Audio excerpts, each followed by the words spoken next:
There is a power in vulnerability that most of us hesitate to embrace. We've been taught that strength means having all the answers, never showing weakness, and standing firm even when our hearts tell us otherwise. But the truth is, real strength, the kind that builds bridges and heals divisions, comes from the courage to be open, to listen, and to connect on a deeper level. When we look at the world today, we see walls of fear, of misunderstanding, of distrust. These walls exist between nations, between communities, even within our own families. But every wall ever built, whether made of stone or of hardened hearts, has a door. And the key to that door is vulnerability. It is the willingness to say, I don't have all the answers, but I want to understand you. It is the ability to admit, I may not have walked your path, but I will walk beside you now. Too often we equate vulnerability with weakness, as if opening our hearts makes us defenseless. But I say to you today, vulnerability is not weakness. It is the birthplace of connection. It is the foundation of trust. It is the first step toward peace. Because when we allow ourselves to be seen as we truly are, we make room for others to do the same. Think about the moments in history when peace has been achieved.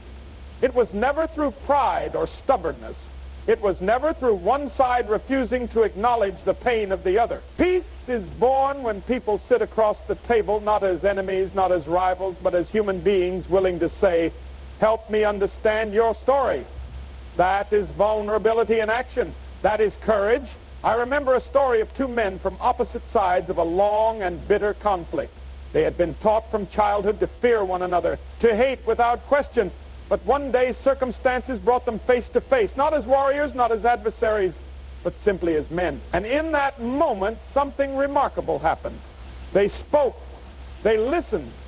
They saw in each other not a faithless enemy, but a fellow human being carrying burdens of loss, of grief, of longing, and what began as a conversation became the first step toward reconciliation. That is the power of vulnerability. That is the power of saying, tell me your story. The world does not need more walls. It does not need more division. It needs people willing to meet each other with open hearts, to step beyond their comfort zones, to extend a hand instead of a fist. It takes courage to do this. It takes the willingness to be misunderstood, to risk being hurt. But peace has never been the path of the faint-hearted. It is the path of those brave enough to love in the face of fear, to listen in the face of anger, to remain open in a world that so often urges us to close off. Tonight, as you leave this place, I ask you to carry this message with you. Let us be builders of bridges, not barriers. Let us be people who choose understanding over assumption, dialogue over division, love over fear. And if we do that, if we take even one step closer to one another, then the message of peace we speak today will not just be words. It will be a movement, a legacy, a light in the darkness.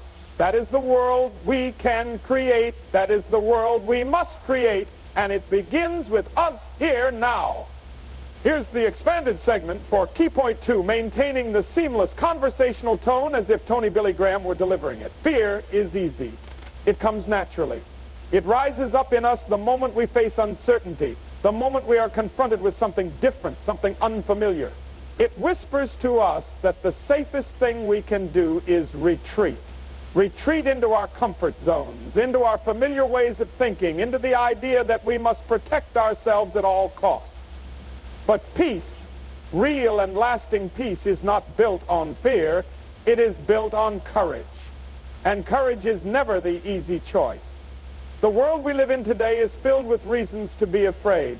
We see conflict on every side, between nations, between neighbors, even within our own heart. It's easy to believe that the safest course of action is to build walls, to hold tight to what we know, to refuse to engage with those who think differently, look differently, live differently than we do. But I tell you today, fear will never lead us to peace. Fear is a thief.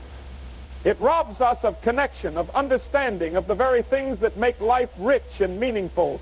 It keeps us from the table where real change happens. If we want peace, we must be willing to step out of our comfort zones. We must be willing to have the hard conversations, to sit with those we do not understand, to ask questions not just to respond, but to truly listen. That takes courage.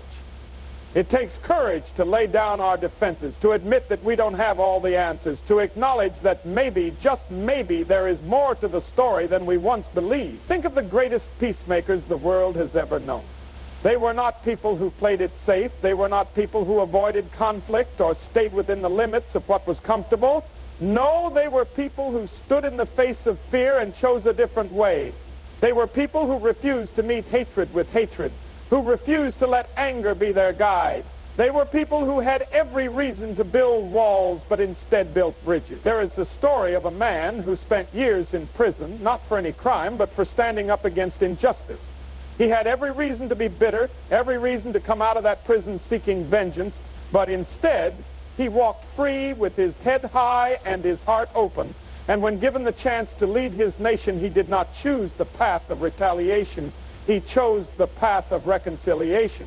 He chose peace, even when it was the hardest choice he could make. That is courage. That is strength. We all have that choice before us. In our own lives, in our own communities, we will face moments where fear tells us to step back, to remain silent, to close the door. But if we want peace, true, lasting peace, we must find the courage to step forward instead, to be the ones who reach out first, who extend grace when it is not deserved, who choose to see the humanity in those who have been painted as our enemy. It won't always be easy. There will be moments when it feels impossible, when anger seems like the only response, when retreating into what is familiar feels like the best option. But peace is not the work of the faint-hearted. It is the work of the brave, of those who are willing to stand in the middle of the storm and say, there is a better way. And so I ask you today, what kind of world do you want to leave behind? A world where fear dictates our actions, where we stay locked in cycles of division, where we allow our differences to keep us apart? Or a world where peace is not just a distant dream, but a reality we choose to build every single day? The choice is ours. And it starts with courage. It starts with us. Empathy is one of the most powerful forces on this earth, and yet it is often the most overlooked. In a world so quick to judge, so quick to label, so quick to divide, empathy asks us to pause. It asks us to set aside our assumptions, our need to be right, our instinct to defend, and instead simply listen. It asks us to step into someone else's shoes, to see through their eyes, to feel, even for a moment, what it might be like to live their story. And when we do that, when we truly seek to understand, not just to respond, not just to tolerate, but to deeply, genuinely understand, that is where healing begins. There is so much division in the world today. People are shouting past each other, standing on opposite sides of every issue, convinced that their perspective is the only one that matters. But when has division ever brought peace? When has shutting our ears and hardening our hearts ever led to healing? It hasn't. It never will. Because peace isn't built on who can argue the loudest, who can win the debate, or who can prove their point. Peace is built when we stop seeing each other as problems to be solved and start seeing each other as people with stories, with struggles, with hopes, and with fears just like our own. Too often we assume we know someone's story before we ever take the time to hear it. We look at where they come from, how they look, how they speak, and we think we have them figured out. But how many times have we been wrong? How many times have we finally listened to someone's journey and realized that there was so much more than we ever could have imagined?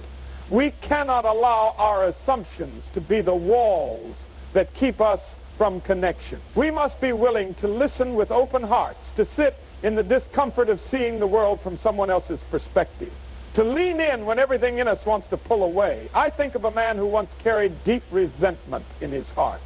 He had grown up believing that a certain group of people was against him, that they had nothing in common, that they were his enemy. And for years he held on to that belief. But one day, by chance, he found himself sitting across from a man from that very group. At first, he resisted the conversation. He didn't want to hear anything that might challenge what he had always believed. But then something shifted. He listened.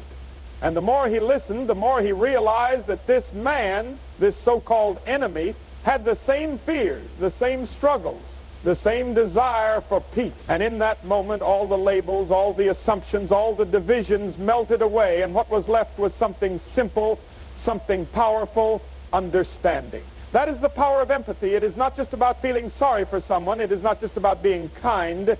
It is about stepping into their world, even when it is uncomfortable, even when it challenges everything we thought we knew. It is about being willing to see, really see the humanity in another person. And when we do that, when we truly see each other, it becomes impossible to hate. It becomes impossible to hold on to bitterness. It becomes impossible to be at war with someone whose pain we now understand. Empathy does not mean we will always agree. It does not mean we will always see eye to eye.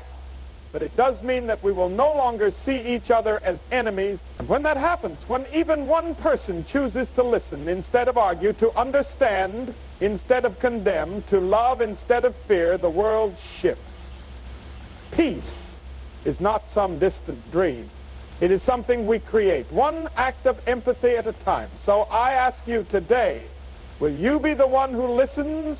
Will you be the one who seeks to understand? Because if we want a world of peace, we must first be willing to see each other, not as problems, not as obstacles, but as people. And that choice, that powerful, life-changing choice, is ours to make. Every single one of us carries a story. It is written in the moments that have shaped us, in the lessons we have learned, in the wounds we have endured. Some of these stories are filled with joy and triumph, others with hardship and pain. But no matter what our stories hold, there is one thing that remains true for all of us. We cannot change what has happened, but we can decide what happens next. Too many people walk through life weighed down by the past, carrying burdens that were never meant to be carried alone. Regret, anger, resentment, these things take root in our hearts, and if we are not careful, they begin to define us. They begin to shape how we see ourselves, how we see others, how we see the world. And when that happens, peace feels impossible. But here is the truth. We cannot create peace around us, and that begins when we have the courage to own our stories, to face them, to learn from them, and to rise above them. There are people who believe that ignoring the past will make it disappear, that if they simply refuse to acknowledge the pain, it will lose its power. But we all know that isn't true. Pain doesn't fade when it's buried. It only festers. Wounds don't heal when they're ignored. They only deepen. The only way to move forward is to face where we have been with honesty, with humility, with the willingness to say, this is my story, and I will not let it define me. I will use it to build something better. Think about the conflicts that continue to divide people, nations, families. So many of them are rooted in history, grievances that were never healed, wrongs that were never made right, pain that was passed down from generation to generation until no one even remembers where it started, only that it exists. But history, if we allow it, can be our greatest teacher. If we have the courage to confront it, to truly learn from it, to acknowledge where we have been so we can choose a different way forward, then history does not have to be a cycle of pain. It can be a path to peace. I once heard a story of a man who had every reason to be bitter. He had been wronged in ways most of us could never imagine. His family had suffered. His people had been oppressed. His own life had been marked by struggle. And yet, instead of allowing his story to make him hard, instead of choosing anger, he chose healing. He chose to own his pain, to acknowledge it, and then to rise above it, not by forgetting, but by forgiving. And in doing so, he became a force for peace. He understood that his past could either be a prison or a platform, and he chose to use it to build something greater. That kind of strength, that kind of courage is what the world needs today. We do not need more people clinging to the weight of old wounds. We do not need more people allowing the pain of the past to dictate the future. We need people who are willing to own their stories, not as weapons to hurt others, but as tools to bring healing. We need people who will say, I have seen darkness, but I choose to be light.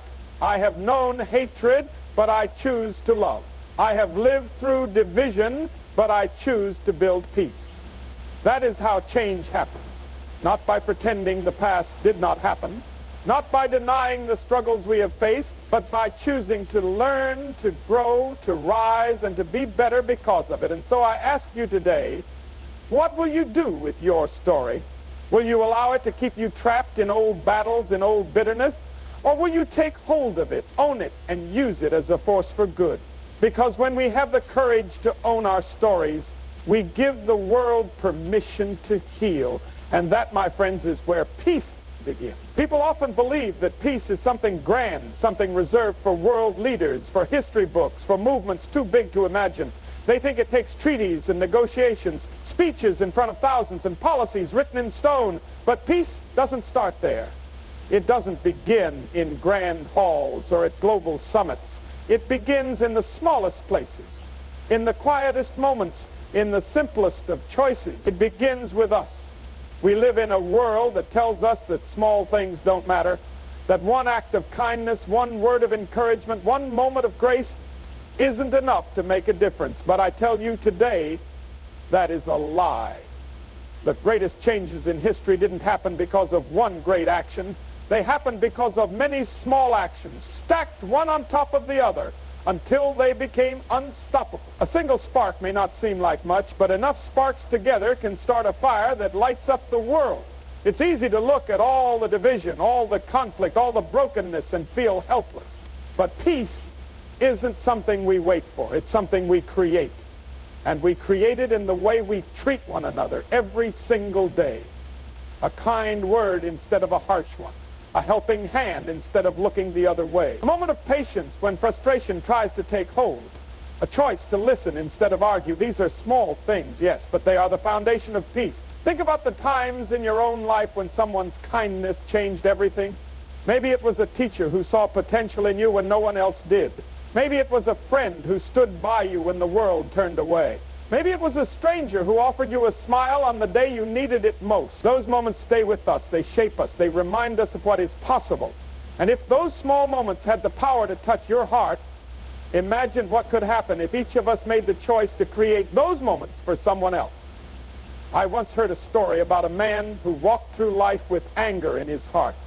He had been mistreated, overlooked, and ignored for so long that he had given up on kindness altogether. But one day, in the middle of his darkest season, someone extended a simple act of compassion toward him. It wasn't a grand gesture. It wasn't something that would make headlines. It was just one person choosing to see him, to treat him with dignity, to remind him that he mattered. And that moment changed the course of his life. That is the power of a small act of kindness. That is the power of peace in action. We may never know the impact of the small choices we make. We may never see the full ripple effect of our kindness. But that doesn't mean it isn't happening.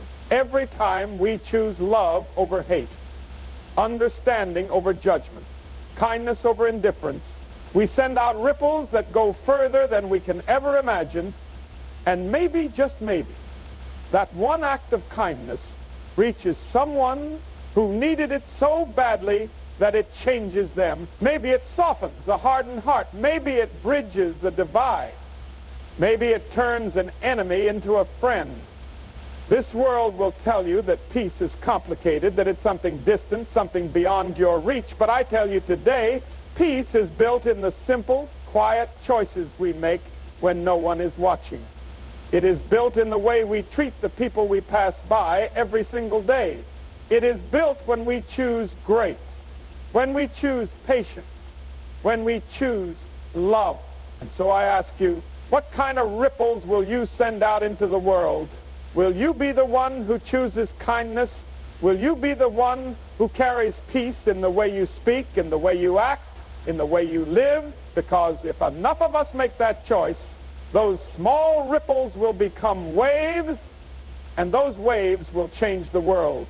There comes a time when words are not enough, when talking about peace is not enough. There comes a time when we must step forward, when we must take action, when we must become the very thing we hope to see in the world. Peace is not just an idea, not just a hope, not just something we wait for. It is something we build, something we live, something we commit to with everything we have.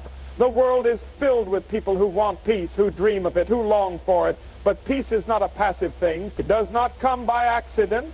It does not happen simply because we wish it would.